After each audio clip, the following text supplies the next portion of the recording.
पण आचारसंहिता 10 फेब्रुवारीला संपली, पण एक महिना होऊनही त्यावर निर्णय झाला नाही, म्हणून पुन्हा महाराष्ट्रातले हे 3378 कर्मचारी, सगळ्या केडरचे सगळे कर्मचारी सेवेत समायोजित करून कायम करा या मागणीसाठी पुन्हा बसलेत। मागच्या वर्षी आम्ही इथेच बसलेलो होतो आणि आज त्या घडीला परत आम्हाला इथेच बसण्याची वेळ शासनाने आणून दिलेली आहे। तर ह्या पुरोगामी महाराष्ट्राने आमचा विचार करून आमची जे काही लोक तर PhD सुद्धा झालेली आहेत, तर PhD धारक असलेला माणूस सुद्धा आज इथं आंदोलन करतोय की त्याला त्याचा न्याय हक्क मिळाला पाहिजे। जोपर्यंत मग इथं आमचा प्राणही गेला तरी बेहतर, कोणताला एखादं यापेक्षाही वेगळं आंदोलन आम्हाला करावं लागलं, टोकाची भूमिका घ्यावी लागली, ते सगळे मिळून आम्ही या ठिकाणी घेणार आहोत। ज्या पद्धतीने परमनंट लोकांच्या बदल्या आपण शासकीय बदल्या करतो, त्याच पद्धतीने ह्यांच्यासुद्धा बदल्या गेल्या 10-15 वर्षापासून शासनामार्फत तिथं केलेले आहेत, म्हणून हे मला असं वाटतं प्रत्येक क्रायटेरियामध्ये बसतं। राज्याच्या अर्थसंकल्पीय अधिवेशनाचा आज तिसरा आठवडा आहे। आपण आता सध्या आहोत आझाद मैदानावर। आपण माझ्या बाजूला पाहू शकता की समग्र शिक्षा अभियानाअंतर्गत जे कंत्राटी कर्मचारी आहेत त्यांचं या ठिकाणी आंदोलन सुरू असताना पाहायला मिळतंय। समग्र शिक्षा संघर्ष समितीकडून हे महाराष्ट्र राज्य यांच्याकडून हे आंदोलन सुरू करण्यात आलेलं आहे।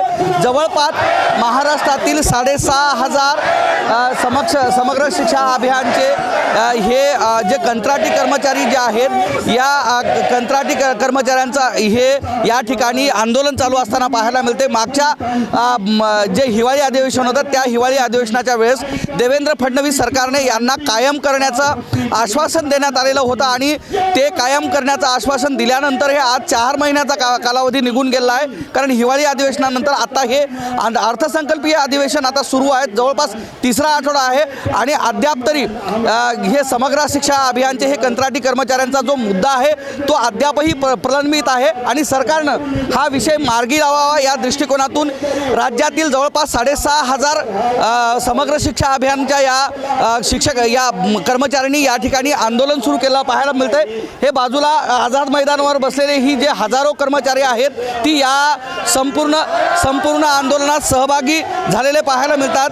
समग्र शिक्षा संघर्ष समिती महाराष्ट्र राज्य या समितीकडून हे संपूर्ण कर्मचारी जे आहेत या ठिकाणी ठिय्या मांडून बसलेले पाहायला मिळतात। आपल्यासोबत या संपूर्ण आंदोलनाला पाठिंबा देण्यासाठी या ठिकाणी प्राध्यापक मनोहर धोंडे सर आपल्यासोबत आहेत। सर, काय सांगणार, मागच्या हिवाळी अधिवेशनामध्ये या कर्मचाऱ्यांना सरकारनं अधिवेशन दिलं होतं, आपल्यासोबत त्यांना बोलण्यासाठी आपल्याला पाठवलेलं होतं माननीय मुख्यमंत्र्यांनी आणि अद्यापही त्यांचा जे ही आहे ते मार्गी लागत नाही। तुम्ही कसं पाहता या गोष्टीकडे? बघा, महाराष्ट्रामध्ये शिक्षण विभागाच्या अंतर्गत समग्र शिक्षा अभियान याच्या अंतर्गत 6,000 कर्मचारी आहेत, त्यातले 3,000 कर्मचारी पहिल्या टप्प्यात कायम करण्यात आले, पण उर्वरित 3,000 कर्मचाऱ्यांना समायोजित करण्यासाठी त्यांनी अभ्यासगट स्थापन केला होता। त्या अभ्यास गटाचा सकारात्मक अहवाल हा नोव्हेंबर 2025 मध्ये शासनाला सादर झालेला आहे, पण तो अहवाल अद्याप ओपन झाला नाही। पण त्या अहवालाच्या शिफारसी मान्य करून सेवेत कायम करा यासाठी यशवंत स्टेडियम नागपूर या ठिकाणी हिवाळी अधिवेशनावर या समग्र शिक्षा संघर्ष समितीच्या वतीनं मोठं आंदोलन करण्यात आलं। 3,378 कर्मचाऱ्यांपैकी जवळपास 3,000 कर्मचारी नागपूरच्या मैदानावर होते आणि ते आंदोलन संपवण्यासाठी महाराष्ट्राचे मुख्यमंत्री देवेंद्रजी फडणवीस, उपमुख्यमंत्री एकनाथराव शिंदे आणि शिक्षण मंत्री दादा भुसे या सगळ्यांच्या सह एकत्रित चर्चा होऊन आपण आचारसंहिता संपल्याबरोबर सरकार तुम्हाला कायम करेल असं माननीय मुख्यमंत्री देवेंद्रजी फडणवीस यांनी शब्द दिला आणि हे उपोषण संपवण्यासाठी मला आणि आमदार म्हात्रेंना त्यांनी ग्राउंडवरती पाठवलं होतं आणि म्हात्रेंनी तसा शब्द मुख्यमंत्र्याच्या वतीनं देऊन ते आंदोलन 12 डिसेंबर 2025ला संपवलं। पण आचारसंहिता 10 फेब्रुवारीला संपली, पण एक महिना होऊनही त्यावर निर्णय झाला नाही, म्हणून पुन्हा महाराष्ट्रातले हे 3378 कर्मचारी, सगळ्या केडरचे सगळे कर्मचारी सेवेत समायोजित करून कायम करा या मागणीसाठी पुन्हा बसलेत। आज आम्ही मुख्यमंत्री महोदयांना भेटलोत, उद्या फाईल मागून त्या फाईलचं सगळं अध्ययन करून त्यावरती ते सकारात्मक निर्णय घेतील अशी अपेक्षा मलाही आहे आणि समग्र शिक्षा संघर्ष समितीच्या पदाधिकाऱ्यांना आहे। मी आपल्या माध्यमातून सरकारला विनंती करू इच्छितो की महाराष्ट्रातलं जे शिक्षण विभाग आहे त्यातला समग्र शिक्षा कर्मचारी हा आत्मा आहे आणि 25 वर्ष हे कॉन्ट्रॅक्ट बेसिसवरती काम करत आहेत। यांच्या बरोबरीचे टेबलवर डबे खाणारे अर्धे लोक सेवेत कायम झालेत, उर्वरित 50% जे लोक आहेत 3000 लोक आहेत त्यांना समितीने केलेल्या शिफारस ब प्रमाणे निर्णय घेऊन सेवेत कायम करण्याचा निर्णय या आठवड्यातच घ्या, जेणेकरून या कर्मचाऱ्यांना आनंदानं घरी जाता आलं पाहिजे अशी माझी अपेक्षा आहे. समग्र शिक्षा अभियानाअंतर्गत जिल्हा परिषदांच्या ज्या शाळा आहेत त्या शाळेतील शिक्षकांना त्याच पद्धतीनं त्यांच्या अभ्यास गट तयार करून UDAS कोडसहित सगळ्या गोष्टींचं काम करणारे हे कर्मचारी आहेत. जर यांना जर कायम केलं नाही तर ही शिक्षण व्यवस्था जी आहे विकलांग होणार नाही का? काय वाटतंय तुम्हाला या संदर्भात? कारण गेल्या 4 महिन्यापूर्वी याच्यावर निर्णय घेण्यात येणं अपेक्षित होतं, मात्र अद्यापही सरकारने याच्यावर काहीच विचार केला नाही. इतर बऱ्याचशा घोषणा होताना पाहायला मिळतात, त्यांची प्रकरणं मार्गी लागतात, मात्र नेमकं शिक्षण विभागाचं प्रकरण आलं की सरकार प्रलंबित ठेवते असं दिसून येतं. तुम्ही कसं पाहता या सगळ्या गोष्टींकडं? बघा, मी 40 वर्ष शिक्षण विभागात किंवा शिक्षण चळवळीमध्ये काम करणारा एक कार्यकर्ता आहे, त्यामुळं मलाही हे सगळं दिसतं आहे, दृष्टिक्षेपात आहे. मी उल्लेख केला UDASच नाही, शिक्षण विभागाचा बॅकबोन म्हणून काम करणारे हे 3000 कर्मचारी आहेत. जर कदाचित हे जर कर्मचारी जर स्तब्ध झाले तर शिक्षण विभाग हा अपंग होईल. एवढं मोठं काम यांच्या माध्यमातून होतं, पण यांना महिना 28,000 आणि 22,000 मिळते. 25 वर्ष यातले अनेक जण मयत झाले, अनेक जण निवृत्त झाले, काही निवृत्तीच्या टप्प्यावर आहेत. अशा परिस्थितीत सुद्धा त्यांच्या बरोबरीचे अर्धे 3000 कर्मचारी कायम केलेले असताना यांच्यावर अन्याय करणं योग्य नाही. आणि म्हणून शिक्षण विभाग जगवायचा असेल तर या 3000 लोकांना कायम करणं सरकारला क्रमप्राप्त आहे असं मानणाऱ्यापैकी मी आहे. निश्चितच हे होते आपल्यासोबत प्राध्यापक धोंडे सर. तर इतरही जी कर्मचारी आहे हे जे की समग्र शिक्षा अभियानचे जे कर्मचारी आहेत ते आपल्यासोबत आहेत. आपण किती वर्षापासून काम करता आणि नेमकं जे समग्र शिक्षा अभियान आहे त्याचं नेमकं काम काय हे पण प्रेक्षकांना पण कळणं गरजेचं आहे की जे आंदोलन चालते त्या सर्व समग्र शिक्षा अभियानचे हे कर्मचारी नेमकं काय काम करतात. 2000 सालापासून आम्ही सर्व सहकारी या योजनेअंतर्गत काम करत आहोत. ही शिक्षण विभागातली अतिशय महत्त्वपूर्ण अशी समग्र शिक्षा म्हणून ओळखली जाणारी योजना आहे की याची निर्मिती खास याच्यासाठीच झालेली आहे की RT act right to education याची जी प्रभावी अंमलबजावणी करायची आहे ती करण्यासाठीची आमची नेमणूक आहे. आमच्यातले 13 प्रकारचे केडर आहेत. समजा आता शिक्षकांना प्रशिक्षण द्यायचं असेल तर रिसोर्स पर्सन म्हणून काम करणारे आम्हीच आहोत. त्याचबरोबर इतर सुविधा किंवा भौतिक सुविधा पुरवण्याचं काम करायचं आहे, तर त्याच्यासाठी असणारे इंजिनियर असणारे हात आमचेच आहेत. UDAS आहे, अपार आहे, माध्यान्ह भोजन आहे. म्हणजे पूर्ण शिक्षण व्यवस्था जी चालवायची आहे ती पूर्ण म्हणजे शिक्षण व्यवस्थेचा कणा म्हणून आमच्याकडं पाहिलं जातं. म्हणून आमची एक अपेक्षा आहे की जर आमचे आयुष्यातले 25 वर्ष आम्ही कंत्राटी कर्मचारी म्हणून किंवा महाराष्ट्र राज्याचं शैक्षणिक गुणवत्ता वाढीचं काम जर आम्ही करत आहे तर आमची एक संविधानिक आणि न्याय मागणी आहे की आम्हाला शासन सेवेत कायम करावं. कारण सर्वोच्च न्यायालयाचा पण निकाल आहे की 10 वर्ष जर एखादा कर्मचारी कंत्राटी म्हणून काम करत असेल तर त्याला कायम करावं, शासन सेवेत कायम करावं. त्याचबरोबर आमच्यातलेच अर्धे बांधव जे आहेत ते 8 ऑक्टोबर 2024ला शासनाने शासन सेवेत कायम केलेले आहेत. मग एकाला एक न्याय आणि दुसऱ्याला दुसरा न्याय असं नसावं.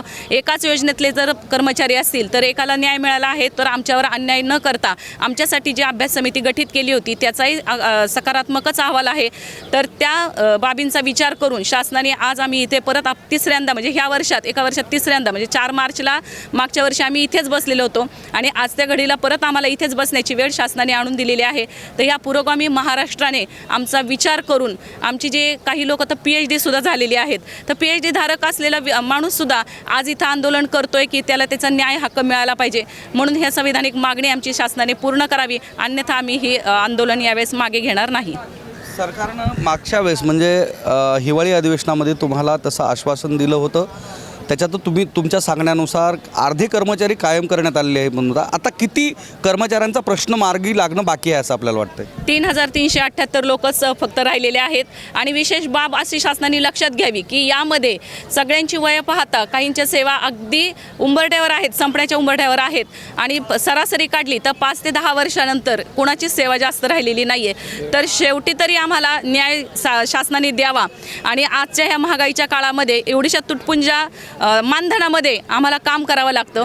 त्याच्याही पुढे जाऊन मी असं म्हणेल की 31 मार्चला ही समग्र शिक्षा अभियान जे आहे हे संपुष्टात येत आहे. कदाचित याचं नाव बदलून दुसरी योजना होईल, पण अजूनपर्यंत तसं कुठल्याही प्रकारचं इथं सांगितलं गेलेलं नाही किंवा कुठली बातमी आमच्यापर्यंत आली नाही. तर पुढचं भविष्य आमचं सगळं अंधारात आहे 31 मार्च नंतरचं.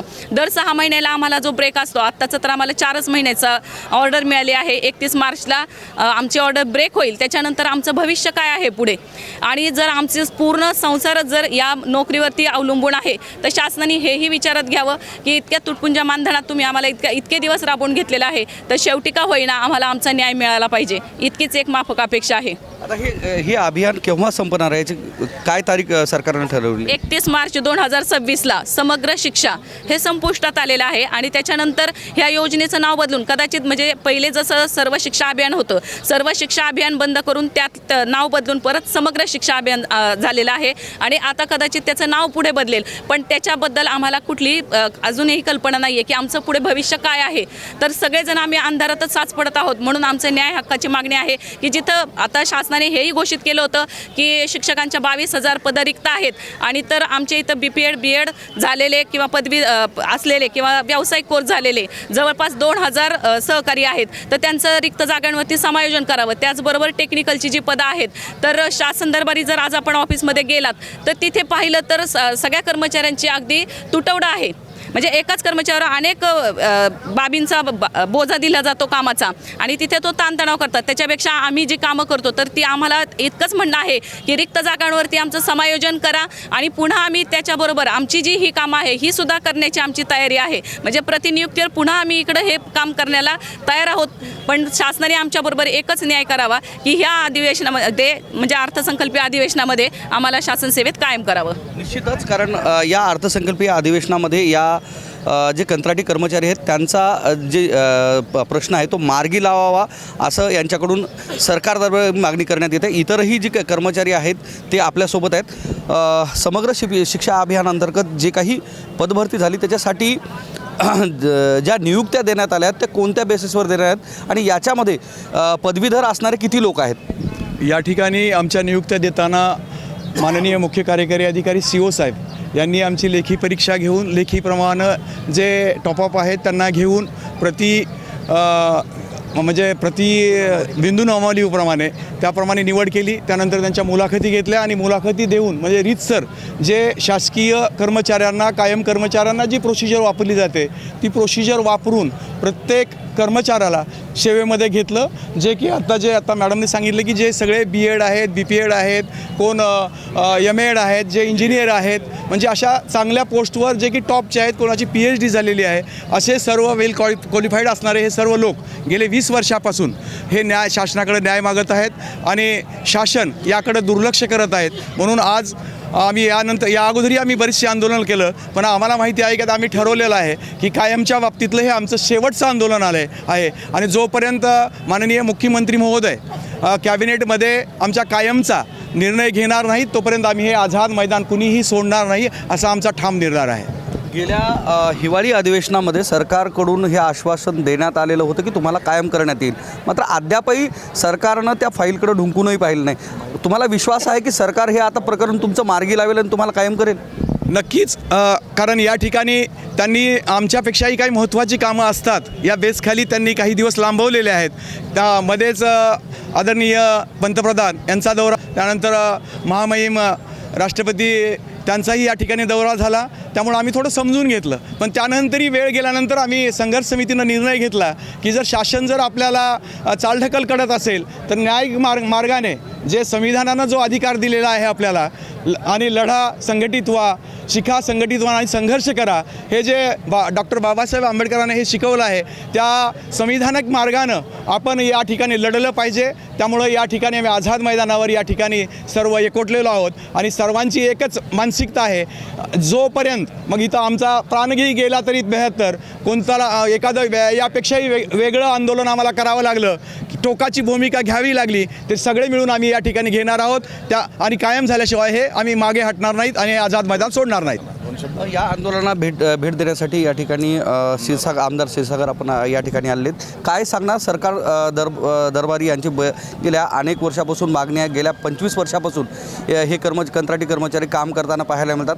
हिवाळी अधिवेशनात आश्वासनही देण्यात आलं, मात्र सरकारकडून अद्याप मार्गी लागलेलं नाही. समग्र शिक्षक अंतर्गत हे जे काही उपोषण आपल्या महाराष्ट्र म्हणजे मुंबईच्या या आपल्या ग्राउंडवरती या ठिकाणी चालू आहे, मला वाटतं 13 ते 14 कॅटेगरी वाईजच्या ह्यांच्या जागा आहेत, मी जे काही समजून घेतलं ह्याच्यापासून.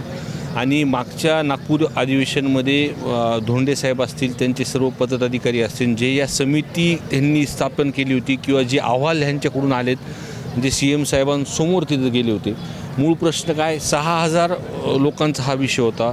3000 लोक ह्याच्यामध्ये समावेश झालेले आहेत, पण 3000 लोक ह्याच्यापासून वंचित राहिले आहेत. मागच्या नागपूर अधिवेशनला समितीसमोर मला वाटतं धोंडे साहेब त्यांनी सांगितलं होतं की याचा आपण निर्णय घेऊ. आणि मी आत्ताही ह्यांचं बोलताना ऐकलं होतं की उद्या ह्या समितीची बैठक CM साहेबांसोबत तिथं आहे. तर निश्चितपणे ह्या सर्व लोकांचा आग्रह आहे आणि ज्या पद्धतीने हे आंदोलनाला बसलेत की आम्ही जोपर्यंत हा निर्णय होणार नाही आम्ही तोपर्यंत उठणार नाही. कोण का वस्तुस्थिती कॉन्ट्रॅक्ट बेसिसवर थर्ड पार्टी म्हणून हे भरण्यात आलेले नाही आहेत, हे डायरेक्ट शासनाने भरलेत. ज्या पद्धतीने परमनंट लोकांच्या बदल्या आपण शासकीय बदल्या करतो त्याच पद्धतीने ह्यांच्यासुद्धा बदल्या गेल्या 10-15 वर्षापासून शासनामार्फत तिथं केलेले आहेत. म्हणून हे मला असं वाटतं प्रत्येक क्रायटेरियामध्ये बसतात. शासन आणि सरकारसुद्धा ह्याच्यामध्ये लक्ष घालेल. एक विरोधी पक्षाचा आमदार म्हणून मलाही इथं बोलवलं होतं. माझी हे सर्वांना ही पण विनंती राहील की आपल्या मतदारसंघातले जो सत्ताधारी आमदार आहे किंवा विरोधी बाकावरती आमदार आहेत, सर्वांनाच एकत्र करून आपण जर समितीच्या मार्फत आम्ही ह्यांनी वेळ घेतली तर आम्ही सर्वजणसुद्धा CM साहेबाकडं किंवा या सरकारला बोलण्याचं आम्ही उभे आहोत. मात्र याच पद्धतीनं या अगोदर केंद्र आणि राज्य सरकारच्या वतीनं असाच एक संयुक्त अभियान राबवण्यात आलेलं होतं, ज्याला बालकामगार प्रकल्प असं नाव देण्यात आलेलं होतं. आणि केंद्र आणि राज्याचाच याच पद्धतीनं समान वाटा त्या ठिकाणी होता. त्याच्यातील काही कर्मचारी हे जिल्हा परिषदेच्या शाळेवर कायम करण्यात आली, तर असेच अर्ध्याहून वर कर्मचारी हे अद्यापही वाऱ्यावर सोडलेत. ती योजना शासनानं बंद केली आणि तो प्रकल्प जो आहे तो आता जिल्हा परिषदेला संलग्न करण्यात आलेला आहे. अशा कितीतरी शिक्षकांच्या वर आता उपासमारीची वेळ येते. यांची गत तशी तर होणार नाही असं आपल्याला वाटत नाही का? नाही, मी तुम्हाला ज्या पद्धतीने सांगितलं की हे थर्ड पार्टीकडून भरण्यात आले नाहीत. शासकीय जागा हे कॉन्ट्रॅक्ट म्हणजे जे काही भरलं आहे शासनाने भरल्या आहेत. आणि ह्यांच्या आंदोलनाला मागे यश आलं होतं आणि ह्यांचा जो समिती आली ह्याचा अहवालसुद्धा गेलेला आहे. आणि मुख्यमंत्री साहेबांनी तिथं आपल्याला जर तिथं ह्या समितीसमोर जर सांगितलं असेल तर मला असं वाटतं त्यांच्याकडे काही अडचण येणार नाही. आणि अडचण जरी आली तर आम्ही सर्व मतदारसंघातल्या आमदार जे आहेत, ज्या मतदारसंघातले हे सर्व कुणी ना कुणी तिथं कर्मचारी म्हणून गेल्या 15-20 वर्षापासून काम करतात, त्यासाठी आम्ही निश्चितपणे रस्त्यावरती उतरू. निश्चितच ही जी कंत्राटी कर्मचारी आहेत, गेल्या 2 दिवसापासून यांचं जे आंदोलन आहे हा आझाद मैदानावर होताना पाहायला मिळतं आहे. जवळपास 6,500 कर्मचारी हे समग्र शिक्षा अभियानाअंतर्गत राज्यभरात काम करत होते. त्यातील अर्ध्या कर्मचाऱ्यांना जवळपास 3,200च्या आसपास जे कर्मचारी आहेत त्यांना कायम करण्यात आलं. गेल्या हिवाळी अधिवेशनामधील या 3,300 जे कर्मचारी आहेत यांना पण कायम करण्याचं आश्वासन देवेंद्र फडणवीस सरकारकडून देण्यात आलेलं होतं. कारण समग्र शिक्षा अभियानचे हे कर्मचारी हा या राज्यातील शिक्षण विभागाचा कणा म्हणून ओळखले जातात. कारण शाळेचा UDAS कोड असो, जिल्हा परिषदेच्या शिक्षकांची जी शैक्षणिक ट्रेनिंग असो अथवा इतर शैक्षणिक जे अभियान आहेत अथवा कामं आहेत, ही सगळं याच समग्र शिक्षा अभियानाशी जोडलेली असताना पाहायला मिळतात. मात्र अशा कर्मचाऱ्यांना कायम करणं अपेक्षित आहे. कारण गेल्या 25 वर्षापासून ही जी कर्मचारी मंडळी आहेत ही आता कंत्राटी बेसवर काम करताना पाहायला मिळतात. याच्यातील बरीच जी मंडळी आहेत MA BEd असतील, MAd असतील, त्याच पद्धतीनं PhD धारकसुद्धा ही कर्मचारी आहेत. तर याच्यामधले बरेचसे लोक हे आता रिटायरमेंटच्या याच्यावर आले आहेत. मात्र अद्याप तरी या कर्मचाऱ्यांना कायम केलं नाही. त्यामुळं भविष्यातील यांच्या कुटुंबाला येणारी जी उपासमारीची वेळ असेल किंवा यांच्या कुटुंबावर येणारी जी परिस्थिती असेल त्यावर मार्ग काढण्यासाठी यांना कायम करावं अशी विनंती या कंत्राटी कर्मचाऱ्यांकडून आता करण्यात येते. कॅमेरामन सुधाकरसह मी धनंजय सोळंके, टाइम्स नाव मराठी, मुंबई.